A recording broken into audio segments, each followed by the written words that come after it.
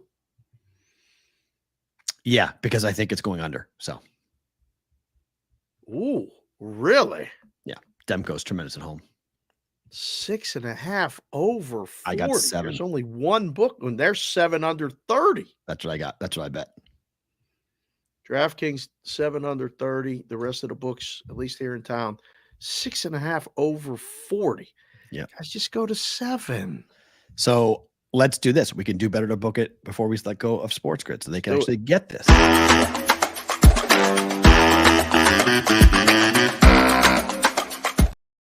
All right. Choose your own adventure style. I'm going to give you 3 bets. A, 3 bets. B. You can better book each individual bet, and then you can tell me which group do you like better, A or B. Oh, boy. This is like I got to write this down. Nah, it's fine. You'll be able to Keep on the up. screen. All right, here we go. Ready? Keep up. Yep, sure. Over A, first bet. Over 6, minus 125. Nashville and Chicago. Bet it. Okay. Over 152. UConn in North Carolina. Number has gone against me. It's now 150. Book it. Okay. Under 7, minus 130. Vancouver, New Jersey.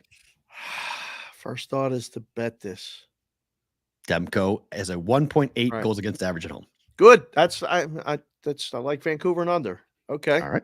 So you have That's 2 A. bets, 2 bets in one book on A. Right. B, Uh-huh. Nashville, Chicago over 1.5 first period. Minus 140? Yep. It's expensive, but how Yes, is it this not going over? Like, I It's don't 2 want versus 3. This is the number 2 versus number 3 That's team what I'm in hockey. saying. They're This is over. not, I don't. Yes, bet it. Okay. Okay. Ugly juice, but okay. Number 2, Yeah. UConn minus 5.5 against North Carolina. Where's this game? MSG. Neutral. Yep. Ken Palm has this as a 4-point win. I was for going to UConn, say I like the Case- dog. I say case you know. book it. in case you know. Okay. And then first period over. Minus 130 for Vancouver, New Jersey. Wait a second. We like the game under, but we like the first period over. 1-1, Was he trying to take me on a twist here? What are you talking? 2-2-2. 6 goals under. No, I like this. I like this. Book it. I no. You like his under? 1-0. New Jersey's the number 1 team in hockey to a first period over. This is the problem. Just FYI. This is the problem. Vancouver's probably going to score 2 goals in the first And that's- 10 minutes. And Demko, and I'm good with that because they win 4-1. I'm good. Under 7. Win 5-1. I'm good. That's good. I'm betting on Demko. That's what I'm betting on. So I need Vancouver to score 2 goals on Vanacek, who has been very inconsistent. Up and down, up and down, up and down. So again, your groups, you went 2-1 on both. So A, over 6 in the game, over 152 in the game, under 7 in the game. Right. Versus B, over first period, minus 5.5 UConn, over in the first period. Which do you like better? A or B? You like A better. I like A better. A You? was my official place. Yes. I like A better. The A block is my Put it in the chat. Put it in the chat. We got a bunch of people watching. Okay. Put it in the chat. We got college basketball involved. We got first period hockey. We got game hockey, totals. We got all kind of stuff. Ask the chat. Choose your own adventure, chat. A or B. By the way, the people voted that the Texans are going to win the AFC South. A lot of votes. Thank you, guys. Thank you. That was good. 76 votes. Yes. Well, Yeah, that was over awesome. half though. Over half like that. So you can bet A group or B group. Just for you guys who are not listening to the Daily Juice. A, my official plays. B, my unofficial plays. I bet them all, but I had 2 groups and I let the audience decide which groups do you want to follow. Last time we tried to let the audience decide, we did that For 12 weeks, Twitter it was Spaces and we- like then we 11 did the show 1 on to the 11. Discord channel. That was terrible. terrible. That was bad. They went 1-11. They went 1-11 picking bets Addison themselves. just came in to remind you that all those picks suck, Matt. Thank you. Thank you. That's what we want. I appreciate it. I love you. That's what I need. More of that. More than negative. Let's go 6-0. So sweep the board on all of them. Let's hit them all. So tomorrow we'll come back and tell you which ones actually hit. Was it A or B? Which adventure turned out to be the most successful and profitable for you guys on? You got to mix it up sometimes with this stuff. I bet every day. So I'm trying to find creative ways of having fun with this. Gets to be December monotony. I was like, okay, what am I doing to make this more fun? Because Kings this is too puck much. line today against Columbus. Who? Better book it. The Los Angeles Kings at the Columbus Blue Jackets. I don't know. They beat the Bruins. I don't know. Columbus at home is dangerous. I would book it. That scares me. It's Elvis in net. Careful. I'd be careful. I have Kings in regulation. Okay, like that. Kings in regulation, sure. I bet the puck line for the Islanders, by the way. You did. Yep. Against the Sharks. We got to stick with it. I have to. Yeah, it's minus 120. This is all turning. This is not they've already covered 2 on this road trip. We got to get them tonight. Joe C's got to keep us abreast of it. Get us out here. We'll stay on it in bonus time. Bonus time coming up next for you guys who are live on YouTube and on Twitter. If you're on Sports Grid or Sirius XM, thank you for watching and listening. We are back tomorrow, same place, same time. But now, time for bonus time.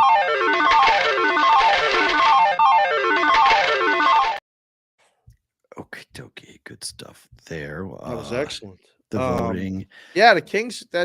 Well, maybe in regulation. There's some good hockey games tonight. I'm interested to see all aboard the hockey bus. I'm parlaying all 6 of Matt plays. You're on, Sean. I don't recommend doing that. Whoa. JC Casey says, I like A, but I hate B, so B. That's awesome. A, but hate B. Yeah, this is going to be great.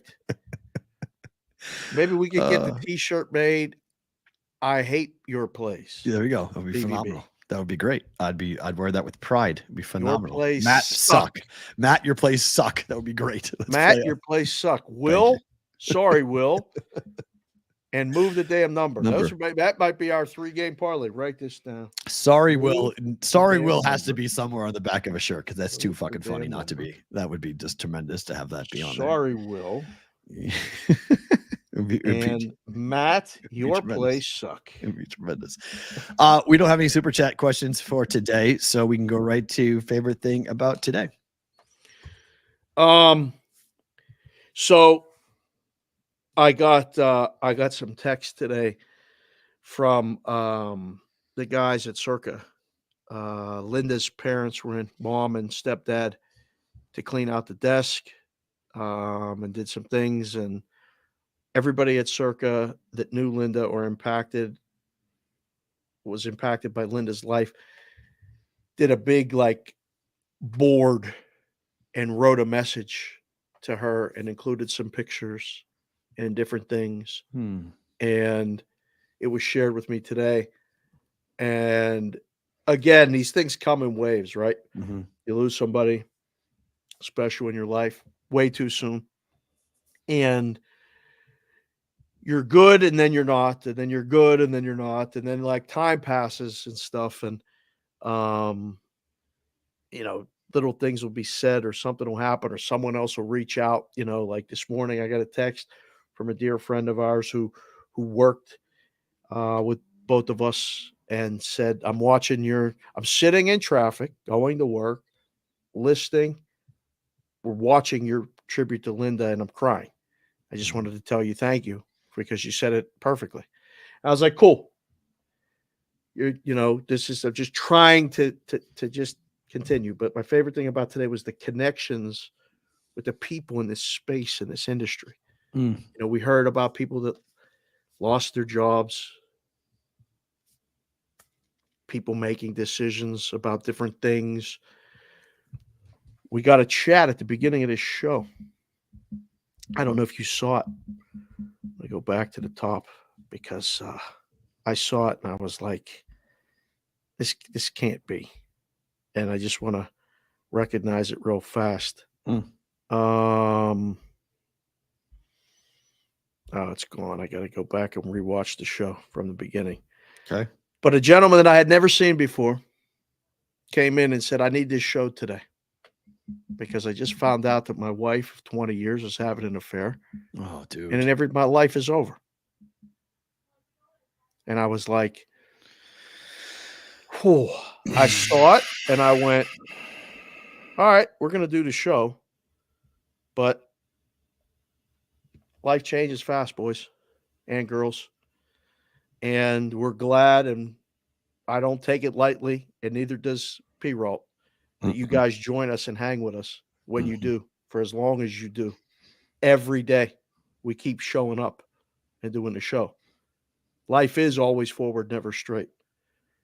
But we're on the ride together here on the BvB. Hang strong, stay strong, hang tight, all that stuff, Luke. Nothing I can say is going to fix your world today.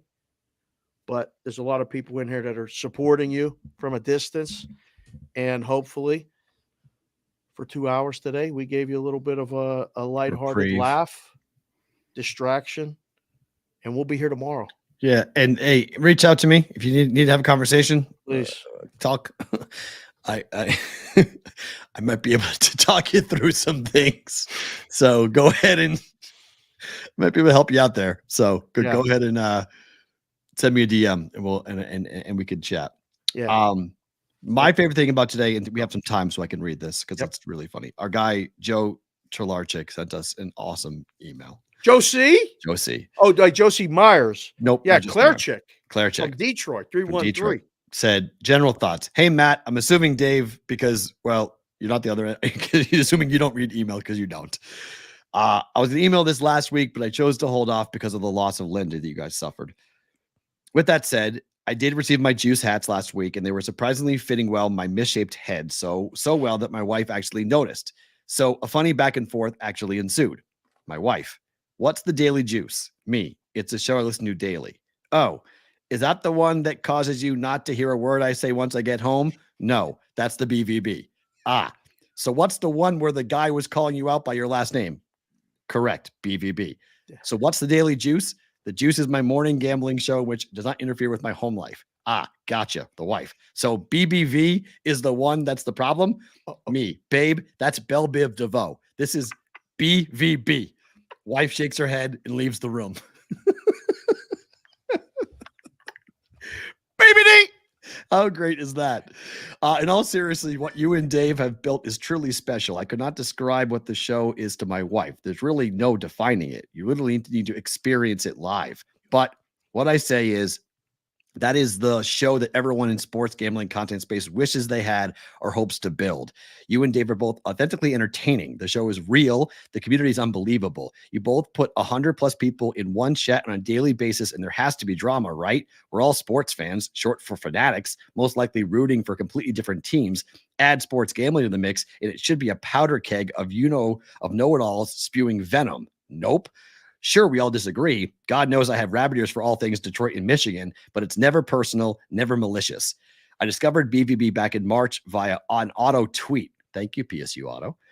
I watch every day, but stayed silent for the most part, basically trying to get a lay of the land. What I witnessed was a handful of BvB OGs who were very inviting to newcomers, a complete rarity nowadays. I could ramble on like this is a thesis, so I'll close with this. BvB will succeed because you and Dave are who you are, the realest motherfuckers around, to steal ones from Waka Flocka. BvB will grow to unstoppable heights because of the OGs who knew this from the jump and were relentless with their passion for the show. Josie, in the brightest day, in the blackest night. Pretty good, right? Tremendous. That's my favorite thing about today. Was that email from Josie? Yeah, not pretty good. That was fucking tremendous. BvB, no BvB. completely That's Belle Biv unsolicited. DeVoe, not BvB. Right, but unsolicited and real, no. which is what, again, we try to say every day. We live every day like this. This is our lives, and you guys are a part of it. Thanks for the email. Send more. Sure. Well, I'm literally finding out more and more people have been watching the show from a distance. Come out of the dark, come in the light where you're recognized. You're welcome.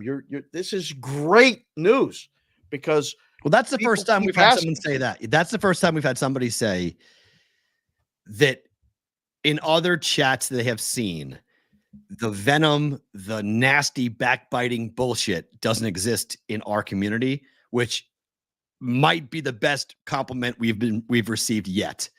Like, I love that you guys love the show, but the idea that somebody feels warm, welcomed, and comfortable coming in from the outside is exactly what I have always dreamt for this show to have. I want to be as big of a tent as possible. Because look, a lot of the shit that we talk about is inside, right? A lot of the jokes are shit that we've talked about. I'm like, you say meat curtains, people laugh. Like, why is that funny? Like, it's funny because you had to have seen the show to get the meat curtains joke. So like the fact that people feel comfortable coming in and they don't feel excluded from stuff like that is awesome. Right. That's huge to me. The meat curtain clip was as real as could get. That wasn't a no. That's what I mean. A lot of this stuff, none of it's a bit. No, this is we just write this out. This is what we do. Right. Like, I didn't tell you I was going to rap crisscross last week. No, you just leaned back and jump. I watched it 10 times. I like because you're like, how many times are you gonna do this? I knew I know the song. Jump. I knew how many times I was gonna do it. I know the song, and I was like, you motherfucker, I'm gonna do jump like 8 times. Go ahead. Yup, let's go. I'm being forced into this. I don't want to do this. Like, J-Pat sent me a message. He was like, were you really annoyed by that? I go, I didn't want to do that. That was real. I wasn't faking with that. He goes, it was too funny otherwise. It was perfect. Your deadpan was perfect. That's what I mean. That's the show. Like, I know how to get you. You know how to get me. But we can have an intelligent discussion. Yeah. Listen, that discussion with B-How today was one of the best ones we've ever had. We didn't mention betting at all. No. Like that like those are real discussions that we take serious. We take everything we do serious, but we have fun doing it, which I think is a dream of life, is to be able to have something in your life that's like that.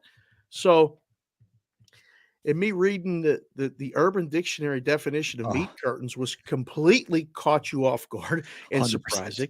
And you dropped that thing when you hit your table. It made me try to stay on point. I sent that to people. They're like, "How did you not know?" And I'm like, "How did you know?" I did not know. So, like, that was the funny part of it. But that was great. There's a lot of inside stuff that we're taking and making for everybody. Yeah, it's a part of the gig. It's part of the show. But because when you have a show that's going on 2 years, and amazingly enough, it's the 4th, December 16th, I believe, was our first show. Or maybe the 15th. I'll look at tomorrow. But like, we're coming up on our 2-year anniversary show, which is crazy. That like a lot of things have happened. I was been going back and looking at different clips for a variety of reasons. And it's really funny the way the show looked. Like when we started, just the look of the show is so different than what the look of the show is now, and how much better the show looks now. I can't what it looked like when we started. Like it was good when we started, but it wasn't like this pops. Like you see it, you're like, what's that? Like it stops. We have stuff. We have things on the screen. We have things that move around. We bring in different people. Like we've got different things that make the show come to life. Helmets. Yeah, we have helmets. We have hats. We've got things or whatever. It's just cool to see where we've been, where we are, and where we're going. All fun, all really, really cool. But like, I want to make sure that whenever anybody comes in, if you're watching this show back, or if you're in, Croatia watching this show, I want you to feel comfortable. I want you to be in that chat.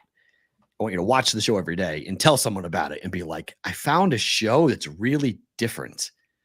And when you tell us that you found something that's unique, I think that's what we are so proud of. Absolutely. Because we don't want to be like every other show. No. We want to be a unique spot for you guys each day to come and experience. It's cool. Thank you for the email, Joe. That was really appreciate that. Absolutely. Thank you for being here, guys. Really appreciate it. Hit the like button, subscribe button. Finally, if you guys, again, we always love to put this up because you guys can go and listen to the podcast. If you cannot get it live, you can get this on podcast. It posts about a half an hour after the show is over. QR code, pick your phone up, fire it at that. It'll take you right to Apple Podcasts. And you guys can listen to the show as you're driving or whatnot. He is Dave. I am Matt. We are back tomorrow for a Wednesday's BvB.